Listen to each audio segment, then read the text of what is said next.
Well, hello, everyone. How are you doing? Good Wednesday. A little early for me, typically on Wednesdays, but I got things I got to do later on. So, in fact, normal show that I was due with Trish, I can't do because got to go somewhere. So, anyway, how are you doing?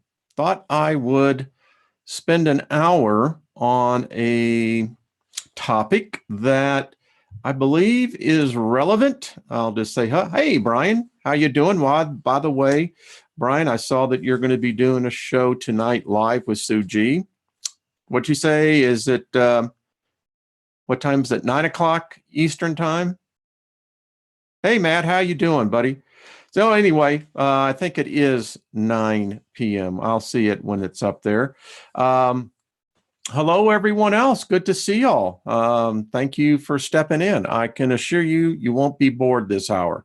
We're going to talk about something that, as we evolve, and I'm talking about each one of us individually. Hi, Carol. Shahar, how you doing? Sarah, Brittany, April, Belinda, good to see y'all. Each day we evolve. It's just the way it is. Your body, you could say, is evolving. Some would look at age as a degeneration process of the body. I'm not so sure of that. I think these bodies were made to last much longer, but something definitely happened along the way to change that. So the inevitability is that as we evolve, you could say as we age, is evolution. And many people in the West have a very negative reaction when you say evolution. And that's because of the great debate that our species has had forever, how long it goes back. Whether we evolved, whether, we suddenly were just magically put here, whatever one chooses to believe is one's own path. And I certainly am not going to be sitting here and saying that one path is wrong and one path to compare it to another. I saw someone write earlier that says, well, Wayne, you don't believe in God. Let me just make sure you understand, because that's not correct.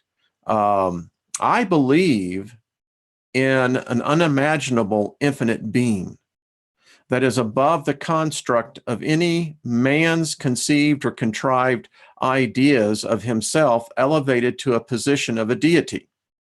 And how that works is that then we get religions born out of that. We make gods out of something that are greater than ourselves, never realizing that it is ourselves that does the creating. Now, I do believe that there is something that is even beyond that. You could call it original thought. Without original thought, the singleness of thought itself, nothing else would exist, at least in this reality. And this reality is our reality. Now, there may be 7.5 billion individual realities immersed into a singularity, which we would define as a black hole. Who knows? But I know this. I know when it comes to each one of us individually, death of this body is the inevitability of the ticket that we bought coming in here. So within that constrains a finite construct of one's own self-being. No person can really sit there and be honest with you and say that they can actually say they know what it's going to feel like once this body quits operating. We can all speculate, we can all meditate, we all can pontificate. But in the end of the day, it's still no one actually knows.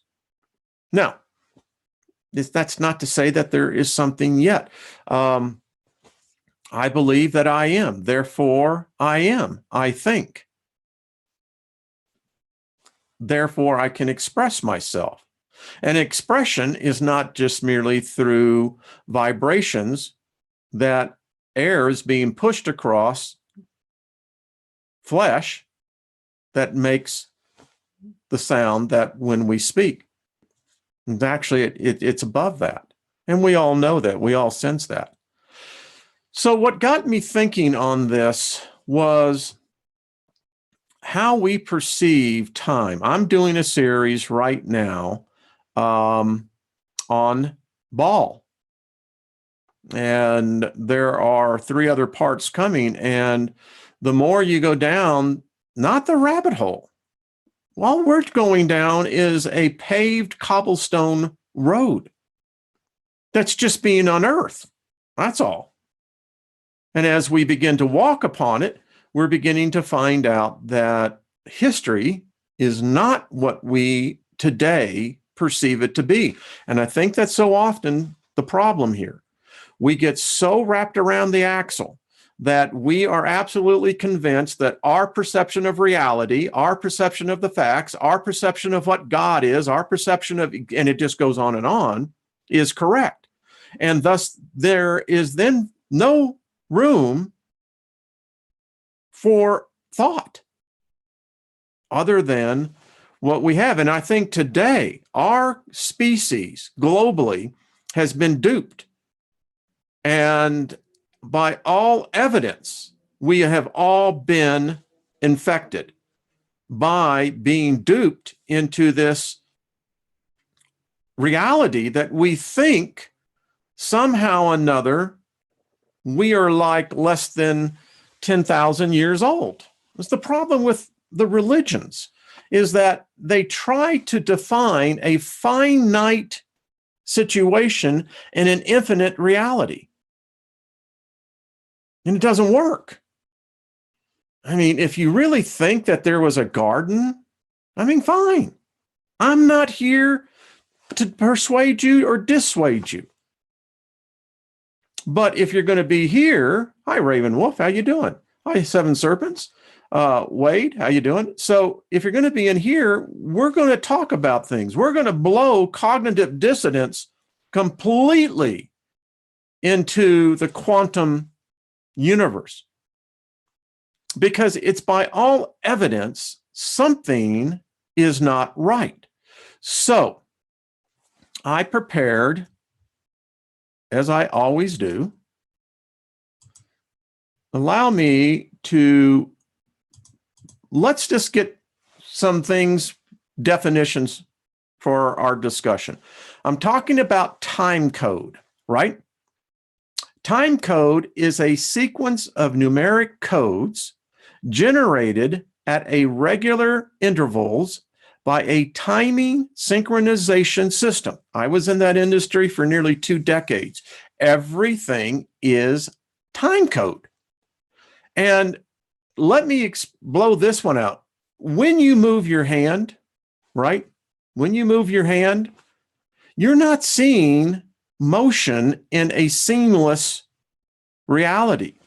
Because the mind, your brain can't calculate that quick. So what we see are drops. You're just merely getting a drop of a time that the brain is picking up, and then it connects the dots. What's happening in reality is that we can break this down to, no matter how far you want to go, into the quantum of movement. And each movement is nothing more than a time shot of time of where it or what or you were at. So in our industry, this is what we call the color bars. And it's where you begin, you lay that down, and then as the TCR, that's time code reading, and that's how we define white light. So we've got 2 principles working here, time and photons.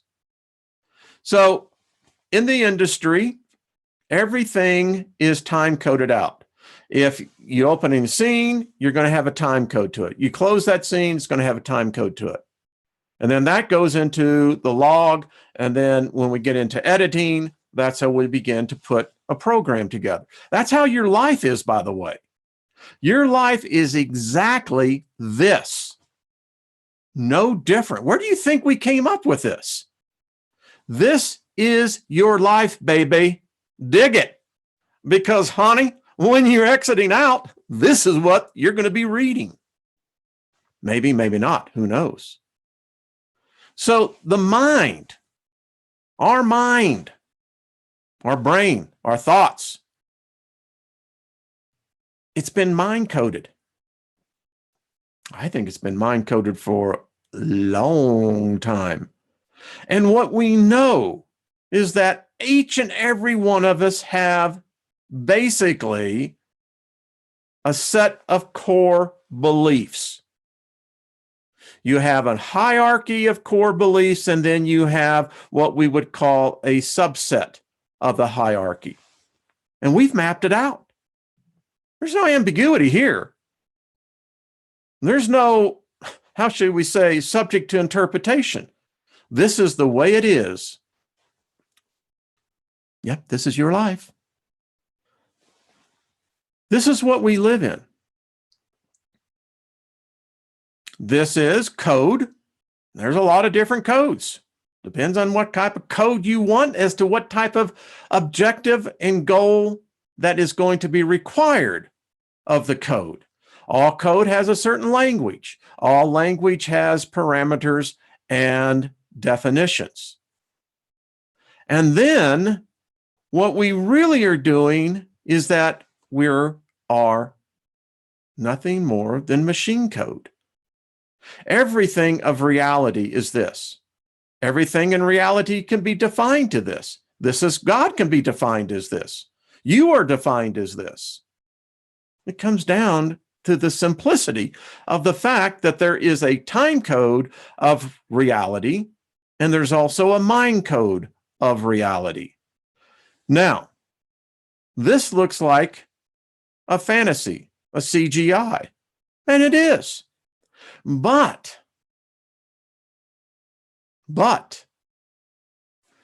it may in fact be more real than any of us can ever realize. It's not the history we were taught, not even close. You ever have that feeling where you're not sure if you are awake or still in a dream? Yeah, because it very well may be that you and I, all of this, is nothing more than a dream of a much larger brain. When you look at the top picture, that's the brain. Those, my friends, are neurons, thoughts, images, reality, creation, God. The bottom two frames, that's the universe. That's what you and I live in. No matter how you slice it and dice it and want to package it, this is what you and I live in. So, having said that, this gets into something that I saw earlier. And allow me to pull this up. Excuse me. I'm doing several things here. So this is what got me started this morning. When I doing the reading and the research I do, I follow a lot of things. This was off of Ben Davidson's site, Suspicious Observers, and it's a fascinating theory here. This astrophysicist at Goethe University in Frankfurt has postulated that black holes can mimic black holes. You have to read it. Ben did a good general condensed explanation on it. But we're dealing with Einstein's theory, and then we're dealing with the conundrum of electrical universe versus, a static universe. But when you think about these black holes? I mean, we don't know. We just don't know. Right now, everything is just speculation. All science is speculation because these objects, this reality defies the laws of this reality we live in, which to me, I see this as, well, maybe we're actually seeing into another dimension. It's been postulated that black holes could very well be, if you could go through the physical process of a black hole. But I began to think, if a black hole exists in this reality, then that means when I transcend into the spirit realm, they should still exist as well. Could my spirit transcend the event horizon? Could my spirit transcend the singularity effect and emerge on the other side in a totally different dimension, different reality? Would my spirit immediately have the ability to adapt to those physical laws on the other side? Would my spirit need to? Thoth in the Emerald Tablets speaks of how he was able to astro project, transcend the physical form, and saw many, many universes, many different variations of humanity. Many progressed far, far, far above us. Is this how this happens? Is this why we have these countless number of black holes, more and more showing up all the time? Is this the bridge? I don't know. But it certainly got me to thinking about our perception, again, of what we think history is and what time is. Here we go now. I find this interesting. This is nature.com. The last planet gave birth to space rock diamonds. So this is what really triggered the cognitive awareness. So now it's now becoming mainstream, acceptable, that what we see today is not what the solar system was, and we're not talking too far from yesterday. It seems that there was a solar system-wide, something came in. Something came in and completely wreaked havoc with our solar system. In fact, it is postulated that we are just in a momentary lull, that what is normal is not normal to us. This is abnormal, where we have this predictability in our science that we've built all the models on, that we have a very stable solar system. It's anything but. And now we know, and science is now admitting, that the asteroid belt, excuse me, was in fact a planet. Excuse me. So I will stop the share on this one. So as you can begin to see, two foundations here. One, time code, understanding how time works, that time really is nothing more than a measurement of events. The mind can be easily manipulated. All of our minds can. That's why it's very important you develop the inner person. You know, a lot of people write me and they say, well, we're very fascinated with your experiences on LSD. How were you able to maintain? And the only thing I can say this, I don't recommend this, particularly for adults. Now, there are other, I think, natural herbs that can generate the same effect. And the reason why I don't recommend it for particularly minds past 25 or 30 is that you begin to develop a lot of weird crap in your mind. And that has a reflection upon the spirit. You can't help it. And, the older that we get, sometimes minds are, I think Morpheus said it best. There's at a certain point, you can't wake up certain minds. If you do, you get catastrophe. So, time, mind. We think that the sun has always been the object that nourished us. It would seem different. I have shown you this. You can actually go on YouTube. Go and watch this. Remembering the end of the world. Watch it. Because, folks, whatever has happened, I contend, and you can see behind me, I started working on just the theory of what time alteration could do, and you could do it very easily.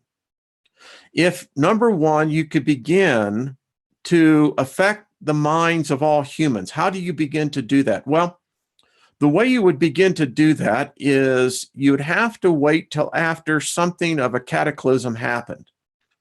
Because the way it is right now, there's too many free minds, too much energy. And anything that you would try to introduce would just be confusion and chaos. But imagine that there was a world less than 10,000 years ago that existed. A thriving worldwide economy, a thriving ability to communicate to different civilizations around the world. That we had reached advances on understanding the skies, because it appears that our skies, in not that long ago, Saturn was our light. Saturn was God. Saturn, and as you will see, and just go and check this out, that our ancestors, and another great one is this, they saw something very differently that we have been programmed to believe never existed. We've been programmed to believe that this is folklore, this is mythology, this is paganism, this is Gnosticism, this is any kind of ism that isn't the ism of the religions, because that's what's happened. Our minds have been conditioned so much into the story of creation that no matter where you stand on which path, your mind subconsciously goes back to that. Now, that's in the West. I don't know what a mind in China would be thinking. But I know in the West, that's how we receive things. That's where we look at everything, because we have these books that we're believing is giving a history, a genealogy of make-believe. It could never have happened because something did happen. Something of such traumatization to our species. And if we are but children in the eyes of those who we call gods, at what point do we grow up? At what time do we say, what is a God supposed to do? I ask that question so often. I get ridiculed so often. But I ask the simple question, what is the purpose of God? What is our species supposed to learn from it? You won't answer those questions. Tell me, if the answer is the dogma that you are to worship, build robots. How does a free mind become so constricted that worship is the only thing that mind begins to think? So what is the purpose of a God?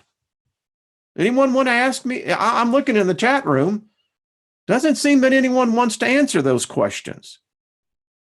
And at what point does the species begin to grow up? And what does that look like? And how long does that take? Apparently, it takes thousands and thousands and thousands and thousands and thousands and thousands of years. That's insanity. That's what God is supposed to do? That's what our species is supposed to be learning? What? And if time has been altered to where at one time our solar system was configured much differently, then it begs the question to begin to look and to say, well, why has it been erased? And why has there been such effort taken to destroy the knowledge of this forgotten time that now only lives in the mythos of our minds, of our religions, of our constructs, of passed downs?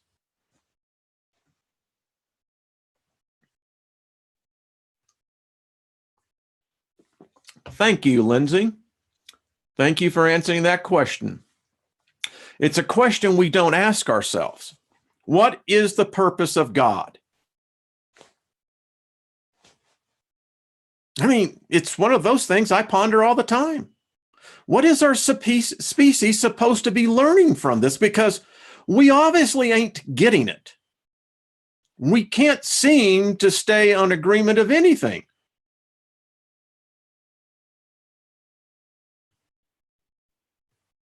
Well, Claudette, I agree to you, but I think, again, it gets down to, I think, the premise of the foundation of the question. What is the purpose of God? What is our species supposed to learn from a God? You know, the Bible doesn't teach it. The Quran doesn't teach it. The Vedic doesn't teach it. What is it that we're supposed to be learning? And again, is this just basically an open-ended season that, you know, now people will say, well, sure, you can read the book of Revelation. It tells you there's the end. No, it's not an end. If anything, it's a regurgitation of the beginning, or starting over again. So you just simply replay Genesis all over. No, there's got to be something more to this. And then why did they alter the time of our minds? Listen, our ancestors write of a time when Saturn ruled the nighttime and the daytime sky. That wrote of a time that each morning was a different type of vision of things, and that when Mars came in, and then Venus, Mercury, who was the butt end of whatever this cosmic collision was, something entered into our solar system and altered everything about it, altered our minds, our concepts, our precepts. And then when you get books, again, Magician of the Gods, we know that these stories cannot be of factual evidence. There is something that our species, as Robert Seffer has done, and I recommend everyone get this book as well, The Species with Amnesia, you begin to find out that something happened on what we would call a solar system-wide scale. And it altered us. Listen, there's things happening to people right now. We're seeing people and things that are just, well, I think people are freaking out. I know they are. I see it from so many different sources. And you just got to ask yourself, what's happened? I mean, 5G, is this the new way to, and we know what 5G is doing to us. It's suppressing. I think it's suppressing the pineal gland. I'm convinced of it. There's something, whatever that is, and I don't contend that I know what it is, but it's something that has affected all of us, our whole species. I think about the fact that our species kills. We kill for substance. We kill for pleasure. We kill in self-defense. We kill just sometimes to kill. We kill to gain power. We kill to steal. We kill to covet. We kill, we kill, we kill. Our gods kill. Our gods command us to kill. And then they command that, well, what you're supposed to do is to love. But yet, we humans are so bigoted, we kill each other. We'll kill you if you happen to give a wrong order at McDonald's. We'll pull a gun out and shoot an innocent 17-year-old because they didn't get the right order. No, we'll kill you because you have a different religious view. We kill all the time. And again, if we're supposed to be learning something, we haven't gotten that and figured out, have we? What happened? Something happened. Yeah. I'm 62 years old. I'll be 63 soon. I haven't seen religion do one goddamn thing but to further divide our species. And I'm fed up with it. I'm fed up with the fact that we do the best job at attacking one another. We'll attack you behind your back. We'll talk behind your back. We'll say what we love you, but at the same time, we're robbing you out of your pocket. This is what our species does. And it's amazing. This is what I do now. I ponder these things. Thank you, Kyle. It's because I got a meeting later on. Put on the old suit and tie. Oh, folks, this is what I have figured out. You have to love yourself. You have to laugh. You have to live life in all of its variations. It's sadness, it's gladness, it's conundrums.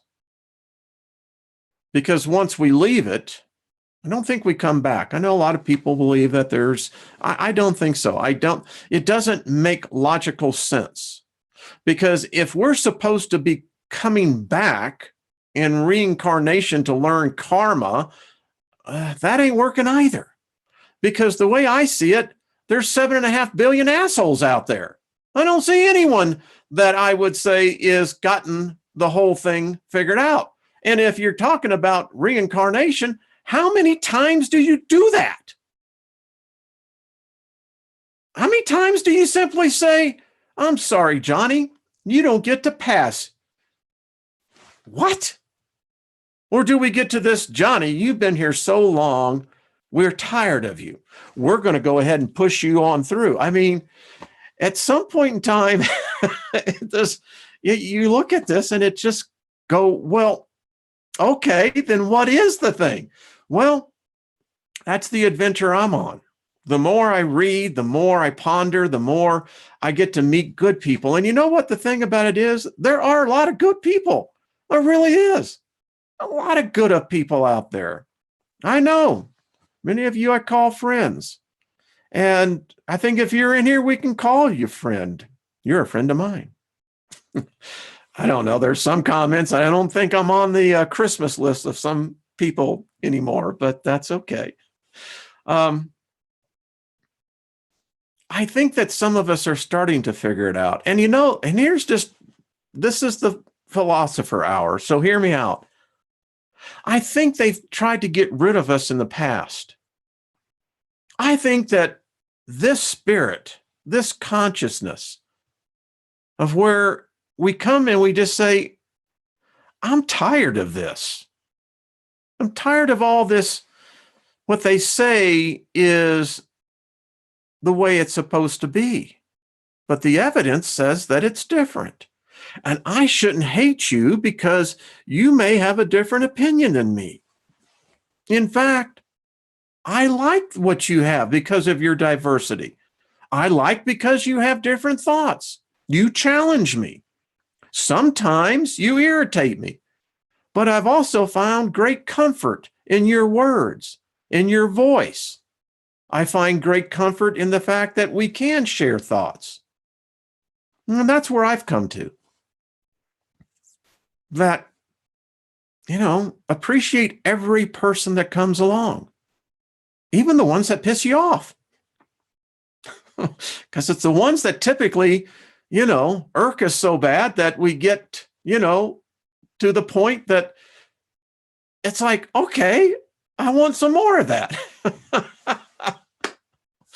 Good mind coitus, right?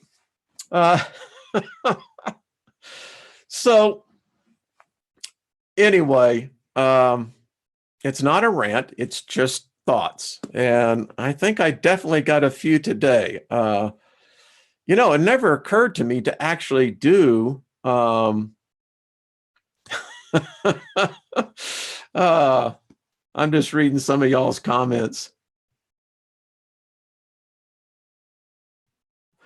Well, I do know the serenity, and I find great delight there. Allow me to digress on that since I just read that. I used to wake up in the morning, number one, feeling that I needed to pray, needed to ask for forgiveness, needed to ask for help for the day and guidance. Never got any of those, and there was always this what I call the background white noise. You're not good enough, Wayne. No matter what you do, remember, you're not good enough. Nowadays, I wake up in blissful peace. I will describe it as this. I baked yesterday this beautiful white cake with chocolate icing. It was a beautiful cake. And I would equate the way I wake up, it's in bliss. It's quiet. I don't hear anything. That's, to me, is the best way to wake up. I don't wake up feeling that I need to worship anything. Oh, I'm grateful. I'm thankful. Listen, I'm not an ingrate. You learn principles. I keep telling people you don't need to know. Religion doesn't teach us morality. If you lack morality, you lack empathy with your own species. And something ain't right, folks. When I read the story about that McDonald's person, they didn't even cook the food. And to where life in any person's mind, no matter what their age is, that they perceive life to be this struggle, this gauntlet that you have to take from others? No. I read those stories that are 6,500 years old. And that just tells me we haven't figured it out. No religion has figured it out. No God has figured it out. Because if there has been an answer, it's not taking. And so there has to be something else. I appreciate all of you. I mean, I don't know. I think sometimes that so many people don't want to know history. I get ridiculed all the time that I don't know the truth. I should read my Bible, and it goes on and on.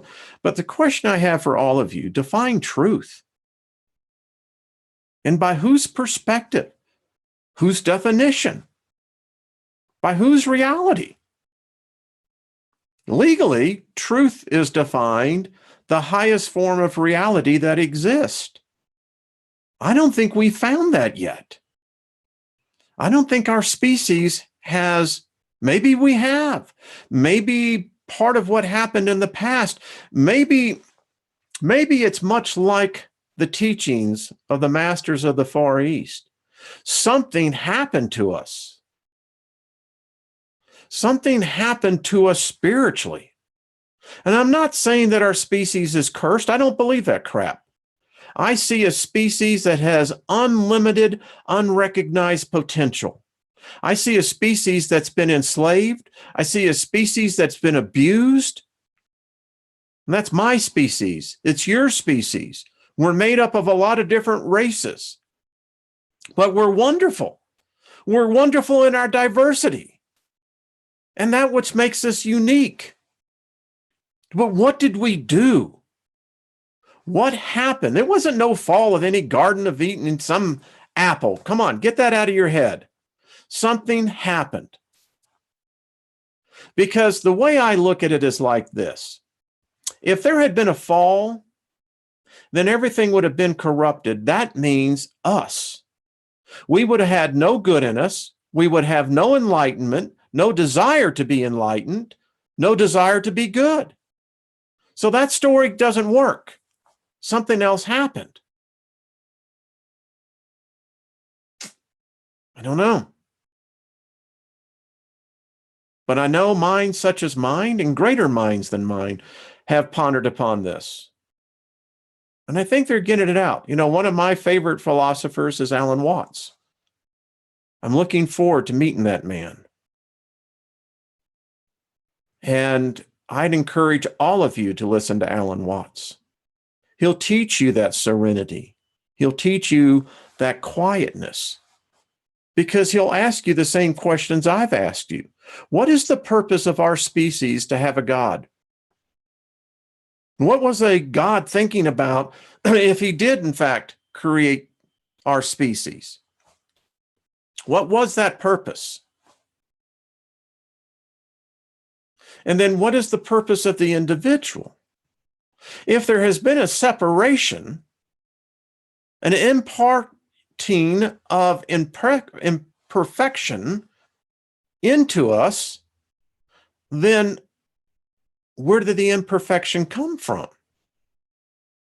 Or have we been taught that the imperfections that we are to guilt ourselves as somehow lacking quality?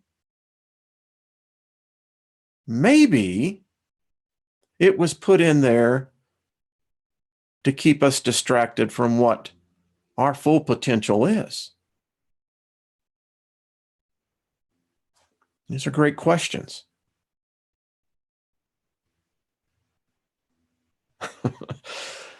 Well, here I've talked for 42 minutes. Could talk for another 42 minutes, but I'm sure most of you have plenty of other things to do, but I'm glad that we've come in here. Hey, I appreciate it.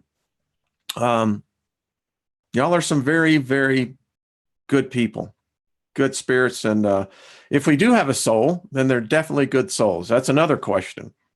You know, the great debate. Do we have a soul, or are we just spirits? Well, if you study the subject, you find out that the concept of having a soul has been another reintroduction of a thought that has been way back. But originally, apparently, we did not really ever think of ourselves as having souls, that we were spirit beings. Could it be that, let's just say for a second, there is something, someone, some things, I don't know, that has really just jerked with us as a species. I mean, come on, folks, 6,000 years and we haven't gotten anywhere in spiritually or enlightenment wise. There are technology, but I have a feeling that's just a regurgitation.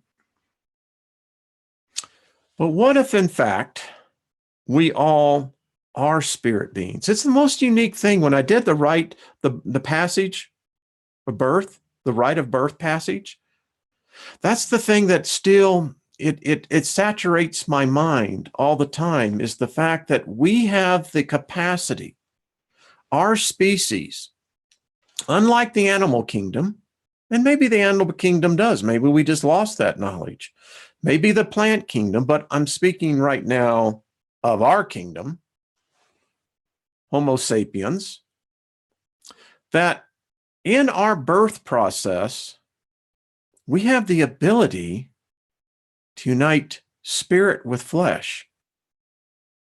Now, I don't know if the animal kingdom, I love my dog. I know my dog loves me. My dog shows me more love than most humans that I know. I can't imagine that would be wasted, because it's sweet, it's precious, brings my wife and I great joy. And so something that brings such joy, how can that be lost? Well, what if it is, in fact, that the greatest deception of our species is that we're already enlightened beings? Each and every one of us. And we have this remarkable ability to create life. I don't know. I think I am. I think I am a spiritual being. I know I am. I laugh at myself all the time in the mirror. I tell my body, I say, body, and I hope a lot of you are. By the way, the person who you are that sent me what you speak to your genetic code, to your cells, you got it. And there are others that have to be getting it too. I look in the mirror now and I look at a different perspective. I mean, I love this body. You know what? This body is a faithful, faithful companion.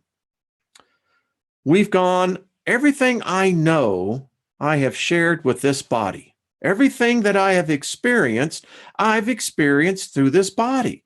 What a marvelous, marvelous receptor of experience.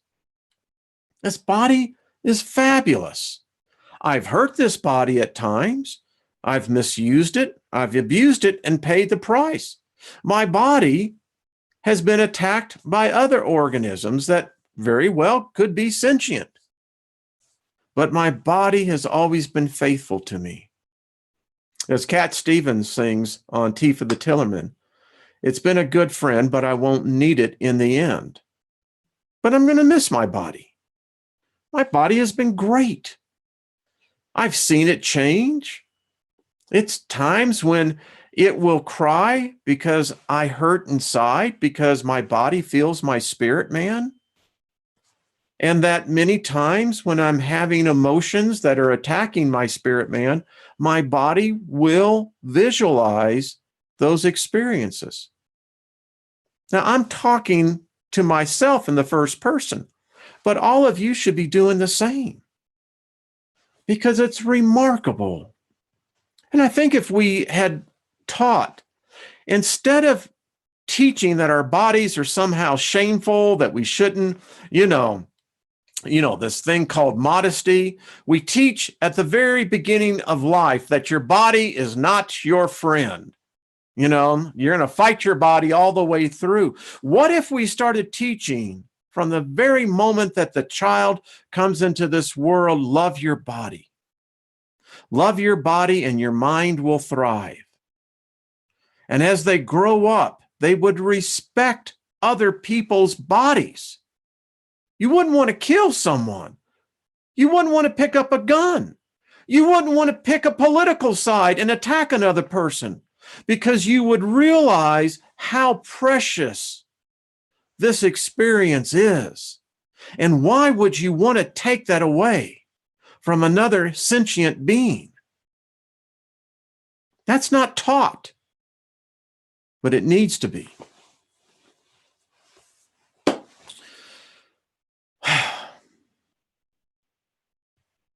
Well, there we go. So, truth? I don't know. I don't know what truth is. But I know this. Most of my life, I've been taught a lie. So I would say that truth would be the opposite of the lie. The problem is, I have nothing to base truth upon because my reality has been clouded by the lie that I have lived. And in order for me to see truth would mean that I have to be taught a whole different reality. Maybe that's the problem. Love yourself. Carol Watson, you are spot on. Well, all right, folks. I appreciate all of you. Thank you for watching. Let's learn. It's how we're learning. We learn from each other. I appreciate each and every one of you spirit beings here. I do. And I think that that's how I'm going to start seeing people, not the physical form. Because physical forms, I've been taught to be a bigot. We all have. But if I see my fellow spirit being as just that, a spirit being, that's different. Because now I can say, that's a great set you got. Your body. I mean, we choose these bodies, I guess. We have a little granddaughter.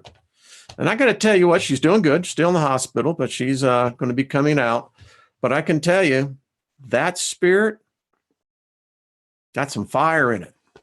You can already see the determination of that spirit being. Been through hell just to get here. And the first part of it hasn't been all that much fun, but I'm telling you, you can see it. See it in her eyes. She got fire in there. You can just see it.